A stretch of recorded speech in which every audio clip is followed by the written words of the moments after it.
네, 반갑습니다.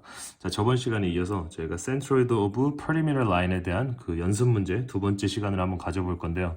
뭐 제가 말씀드렸다시피 뭐 새로운 개념이었었지만 뭐 사실 이 FE Civil Engineering을 위한 그런 어떤 문제풀이를 위한 개념이기 때문에 여기서도 지금 단 두 문제밖에 이렇게 다루지지 않거든요. 그래서 뭐 이 두 문제를 토대로 사실 이거는 그냥 우리가 옛날에 합성 단면의 그 도심의 포인트 구할 때와 아주 비슷하고 흡사하게 그냥 테이블을 만들어서 대입만 하면 그냥 아주 간단하게 풀리는 문제니까 뭐 그렇게 걱정 안 하셔도 좋을 것 같습니다. 자, 그래서 이번 시간에 다뤄볼 거 역시 지금 Centered of Perimeter Line인데 Centered of Area와 Centered of Perimeter Line의 가장 큰 차이점은 Centered of Area니까 Area의 어떤 그 비중을 뒀었고 Centered of Perimeter Line은 Perimeter Line에 비중을 둔 거다.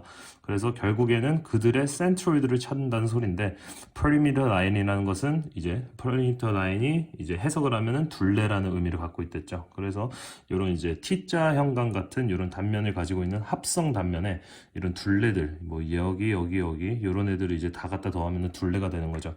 이 둘레들의 이 어떤 각각의 선분들을 이제 갖다가 이제 따져봤을 때 얘네 선분들이 가지고 있는 그들만의 개개인의 선분이 가지고 있는 그들만의 중심이 있을 텐데 그 중심의 평균값 근데 이게 뭐 x축에서부터 얼마만큼 떨어져 있는지 그 평균값을 구해보고 y축에서는 또 얼마만큼 떨어져 있는지 그에 대한 평균값을 구해봐라 라는 것이 바로 이 Centroid of Perimeter Line이라고 했죠.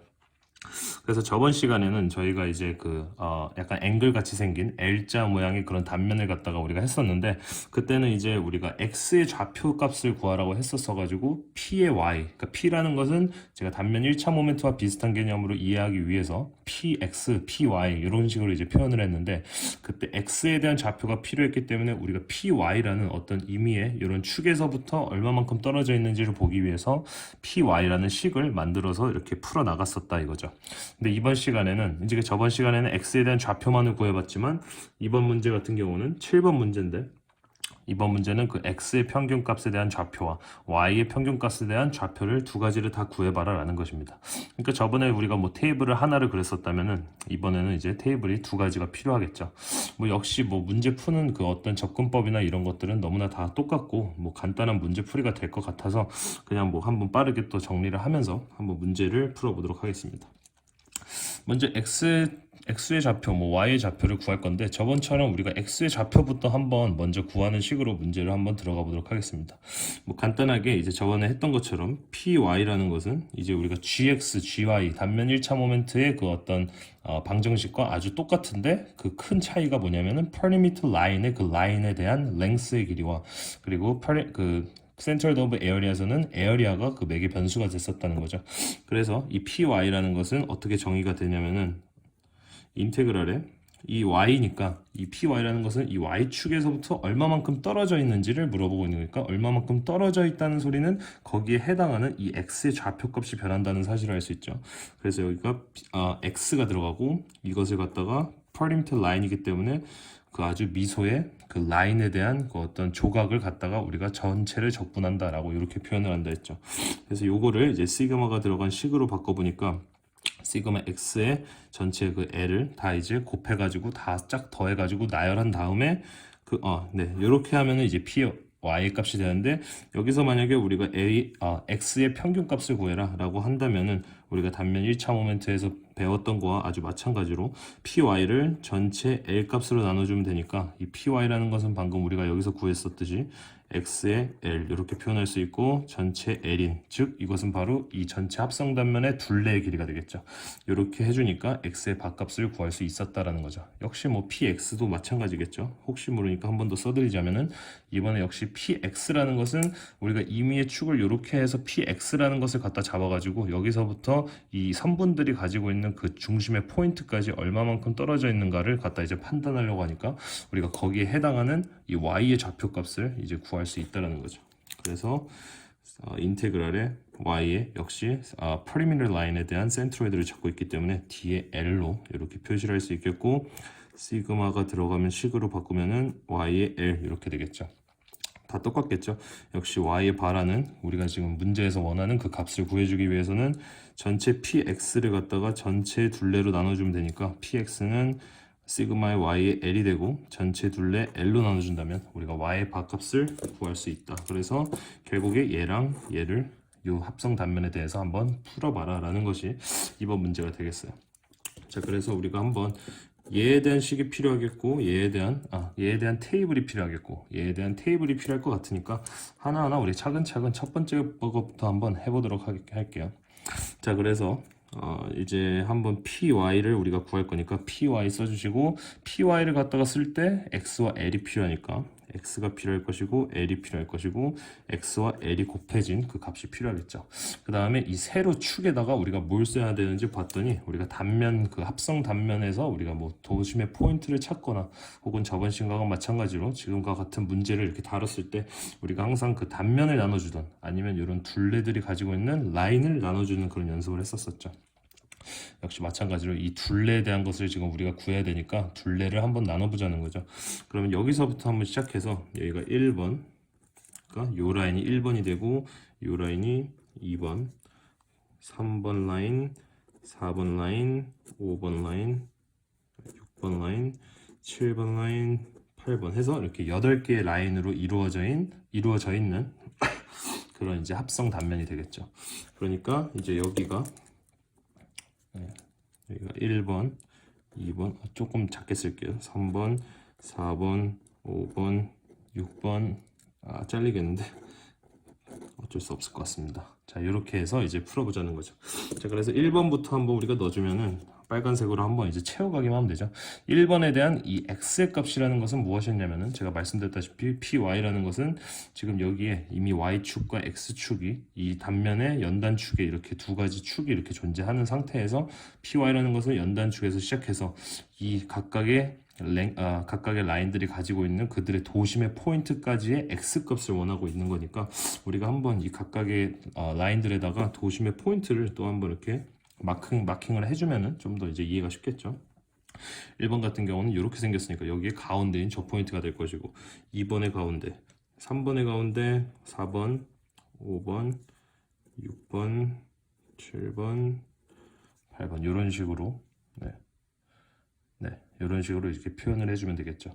그래서 1번 같은 경우에 한번 이제 x와 xl 값을 구해보자면은 x라는 것은 이제 py 요 축에 의해서 이제 여기서부터 시작하는데 지금 1번의 이 라인의 도심의 포인트에 위치하는 그 지점과 우리가 임의로 그렸던 이 py라는 곳이 지금 둘 다 겹쳐 있는 순간이죠. 그렇기 때문에 이 x의 값이 존재하지 않고 0으로서 이렇게 나타날 수 있다는 거죠. 자, L이라는 것은 이 1번 라인에 대한 랭스를 의미하니까 3.1cm가 된다는 사실을 알겠죠.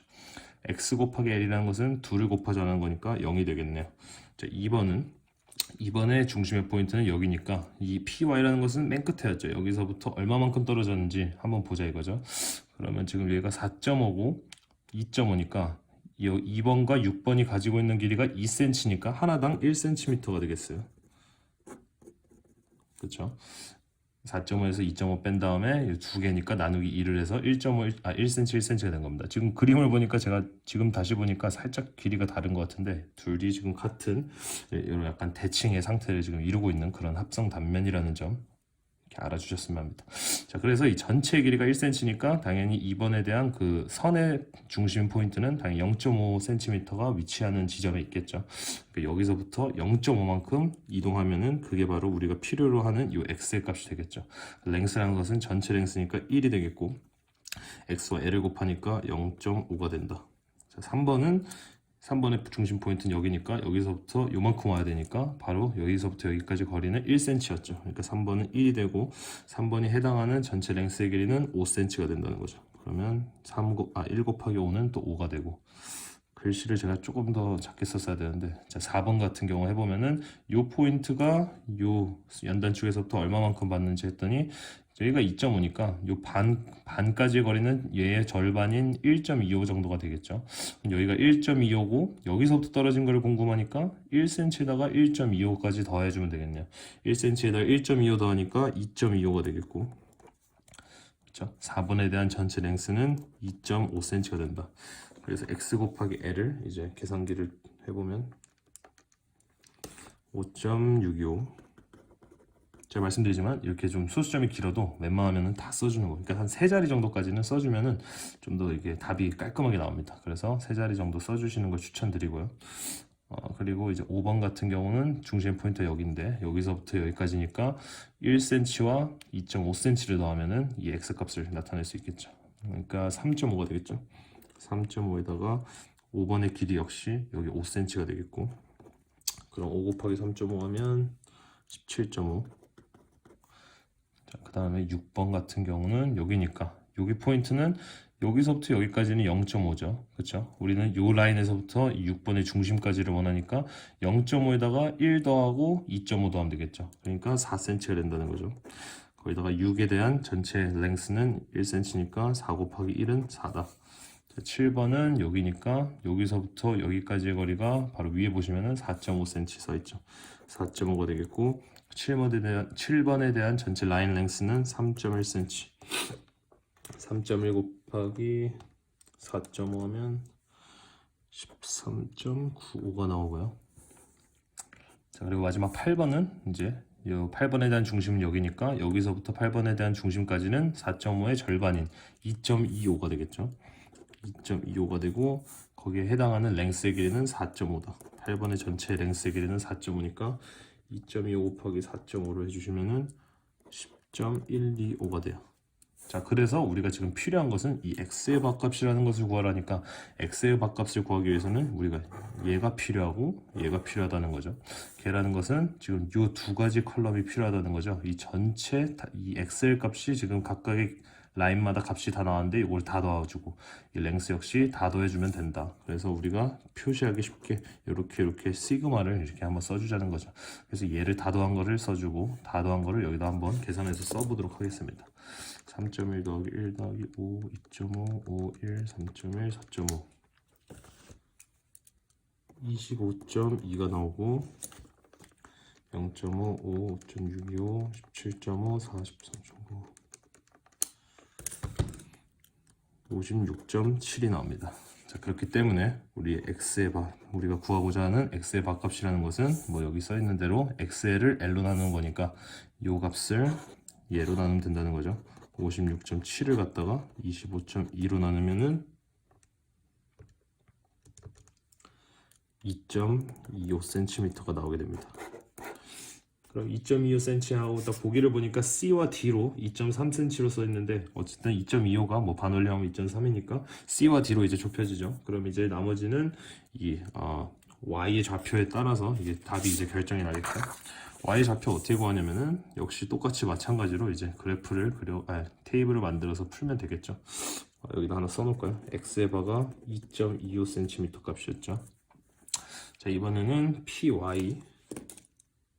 이번엔 PY가 아니고 우리가 Y의 좌표를 구할 거니까 P의 X라는 식을 써가지고 우리가 풀어볼 거죠. 자, 아까 방정식은 썼으니까 그래도 다시 한번 써보도록 하겠습니다. 뭐 인테그랄에다가 Y에다가 DL로 표현이 됐었고 시그마 Y의 L로 되고, 요게 PX고 우리가 원하는 Y의 좌표, Y의 평균값이라는 것은 얘를 갖다가 전체 둘레로 나누면 된다. 그래서 우리는 얘가 필요하고 얘가 필요한 거죠. 자, PX에 대한 그래프를 만들어 볼 건데, PX에 대한 그래프를 만들기 위해서는 우리가 Y값과 L값이 필요하니까 Y와 L과 YL 두 가지를 곱한 값이 필요할 것이고, 역시 마찬가지로 1번 단면, 1번 라인, 3번 라인, 이렇게 4번, 5번, 6번, 7번, 8번 라인 이렇게 해서 전체 8가지 라인에 대한 그 값들만 넣어서 우리가 계산만 해주면 된다는 거죠. 또 한번 해볼게요. 자, 여기 뭐 랭스라는 거 이제 눈치가 빠르신 분들은 알겠지만 랭스는 어차피 전체 둘레를 의미하기 때문에 아까 우리가 PY에서 했던 그 랭스와 똑같은 값을 유지할 것입니다. 그렇죠? 그래도 우리가 다시 한번 복습한다는 생각으로 천천히 한번 다시 이 테이블을 채워보는 식으로 해볼게요. 1번 같은 경우는 이번에는 PX를 우리가 구하고 있는 거니까 PX라는 것은 이 X라는 이 축에서부터 얼마만큼 Y 값이 떨어져 있냐는 건데, 이 1번 라인이 가지고 있는 이 중심의 포인트가 여기니까 여기서부터 그렇다면 이 1번이 가지고 있는 중심까지 Y의 값이 무엇인가를 구하고 있는 거죠. 1번 같은 경우는 이 라인의 중심의 포인트니까 3.1의 가운데 지점이니까 뭐 1.55가 되나요? 네, 1.55가 되고 1.55에다가 5cm를 더해야 이 x축에서부터 1번의 중심 포인트까지의 길이가 나타나겠죠. 그래서 1.55 더하기 5니까 6.55가 되겠고, 맞죠? 그 다음에 1번에 대한 길이 역시 아까 우리가 구했던 거와 마찬가지로 똑같을 텐데 3.1cm가 된다. 그래서 6.55 곱하기 3.1하면은 20.305가 나오고요. 2번 같은 경우는 2번의 중심 포인트는 여기인데 px에서 얼마만큼 y가 떨어졌느냐 보니까 5cm만큼 떨어져 있죠. 5고 2에 대한 길이 1. 그래서 y 곱하기 l은 5가 되고, 3번은 여기니까 얼마만큼? 2.5죠. 전체 길이가 5니까 5의 중심 포인트는 2.5가 되겠고, 전체 길이가 방금 말씀드린 것처럼 5니까 5 곱하기 2.5 하면은 12.5가 된다. 자, 4번은 지금 아까 우리가 X축에서 시작했을 때 1번과 비슷하게 좀 비슷한 상황이 있죠. 지금 X축에서부터 시작하는데 4번의 중심 포인트가 얘와 지금 겹치는 현상이 일어나니까 Y값은 0이 될 것이고, 뭐 4번의 길이가 2.5cm가 되겠지만 결국 곱하면은 0일 것이다. 이렇게 되는 거죠. 자, 5번 같은 경우는 3번하고 똑같이 생겼죠. 그렇죠? 왜냐면 위치가 똑같고 전체 길이가 똑같으니까 5에 대한 위치는 2.5가 되겠고 5가 되겠죠. 그래서 역시 얘도 12.5가 되겠고, 얘도 지금 6번도 2번과 똑같고 7번도 1번과 똑같으니까 자, 위에랑 이제 같은 값이 나타나겠지만 한번 천천히 해보면은 6번의 중심 포인트까지 x축에서부터 5cm 떨어졌고, 6번의 전체 길이는 1이니까 둘이 곱하면 5가 되고, 이번에는 7번인데 7번의 가운데는 역시 3.11의 가운데니까 1.55cm가 여기서부터 여기까지니까 우리가 구하고 싶어하는 x축에서부터 5 더하기 1.5 해서 역시 6.55cm가 되겠고, L이라는 것은 7번의 랭스니까 3.1, 그래서 여기서 구했던 20.305를 똑같이 여기다 넣어주면 되겠죠. 그리고 대망의 마지막 8번은 여기 x축에서부터 8번의 중심 포인트까지의 거리는 전체 높이니까 8.1cm가 되겠죠. 거기다가 이제 8번이 가지고 있는 전체 길이인 4.5를 이렇게 곱해주면 된다. 그래서 36.45가 돼요. 그렇죠? 그래서 우리가 지금 y 바의 값이 필요하니까 우리는 얘와 얘가 필요하면 되는 거죠. 얘라는 것은 요 컬럼과 요 컬럼을 전체 다 시그마로 표현을 해준다. 시그마 해서 뭐 둘레 길이 아까 우리가 구했는데 그거랑 똑같이 나오겠죠. 다 한번 더 해보면은 25.2, 아까도 이렇게 나왔었겠죠. 기억이 안 나는데, 그 다음에 엑셀을 다 넣으면은 36.45 하면은 112.06이 나옵니다. 그래서 우리가 필요한 y 밥값이라는 것은 전체 yL을 전체 L로 나누는 거니까 112.06을 25.2로 나누면 되겠구나. 해서 4.4cm 나옵니다. 네.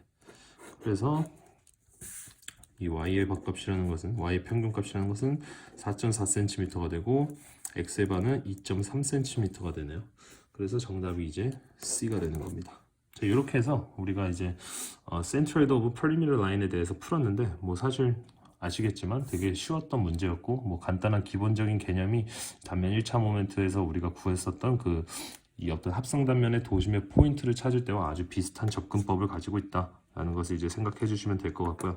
그리고 제가 여기 지금 이 챕터를 또 보니까 우리가 옛날에 이 챕터 시작하기 전에 제가 이제 여러 가지 단면들을 가져와서 단면 1차 모멘트에 대한 개념을 알았기 때문에 우리가 합성 단면의 그 단면의 도심의 포인트를 찾는 연습 문제를 제가 몇 개 가져왔었잖아요. 근데 여기 단원에서도 이제 나름대로 얘네들이 또 가지고 있는 문제들이 한 3개 정도 있더라고요. 그래서 다음 시간에는 이 3가지 단면에 대해서 우리가 한번 저번에 배웠으니까 간단하게 이제 합성 단면의 그 도심의 포인트를 찾는 그 어떤 문제 풀이 시간을 가져보도록 하겠습니다.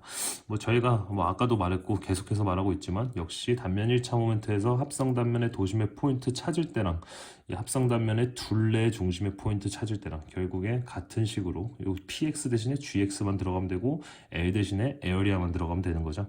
그러니까 결국에는 뭐 같은 테이블이지만 이 어떤 변수들이 라인이었다면 라인을 넣어주고 에어리아였다면 에어리아를 넣어주면 되는 식으로 이제 문제를 갖다 풀면 뭐 그렇게 어렵지 않을 것 같습니다. 네, 그러면은 다음 시간에 그 단면 1차 모멘트를 이용한 그 합성 단면의 도심 포인트 다시 한번 찾는 연습 문제를 가져와 보도록 하겠습니다. 감사합니다.